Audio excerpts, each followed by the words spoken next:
ನಮ್ಮ ಮನೆಯಲ್ಲಿ ನಮ್ಮ ಮನೆಯವ್ರಿಗೆ ಇಷ್ಟ ಆಗೋ ಥರ ಒಂದು ಕಬಾಬ್ ರೆಸಿಪಿ ಮಾಡಿ ತೋರಿಸ್ತಾ ಇದ್ದೀನಿ.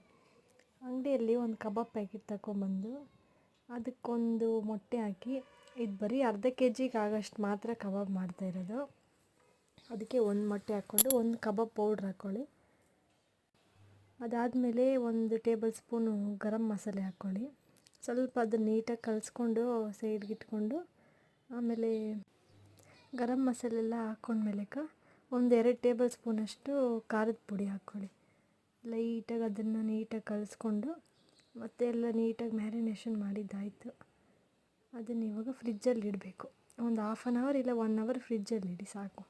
ಮತ್ತು ಅದನ್ನು ಕಬಾಬ್ ಎಣ್ಣೆದಲ್ಲಿ ಬಿಡಬೇಕಾದ್ರೆ ಸ್ವಲ್ಪ ನೀಟಾಗಿ ಕಲಿಸ್ಕೊಂಡು ಕೆಳಗಡೆ ಮೇಲ್ಗಡೆ ಎಲ್ಲ ನೀಟಾಗಿ ಕಲಿಸ್ಬಿಟ್ಟು ಎಣ್ಣೆ ಒಂದು 5 ನಿಮಿಷ ಮೀಡಿಯಮ್ ಫ್ಲೇಮಲ್ಲಿ ಆಯಿಲ್ನ ಸ್ವಲ್ಪ ಕಾಯಿಸ್ಕೊಳ್ರಿ.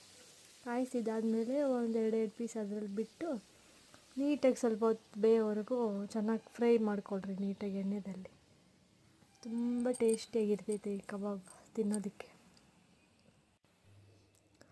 ನೋಡಿ, ಅದು ಫುಲ್ಲು ನೀಟಾಗಿ ಬೇಯ್ತಾ ಇದೆ. ಇವಾಗ ಒಂದು 10 ನಿಮಿಷ ನೀಟಾಗಿ ಬೇಯಿಸ್ಕೊಳ್ಳಿ ಸಾಕು. ಜಾಸ್ತಿ ರೋಸ್ಟ್ ಮಾಡ್ಕೊಳಕ್ಕೆ ಹೋಗಬೇಡಿ, ಬೆಂದರೆ ಸಾಕು ನೀಟಾಗಿ.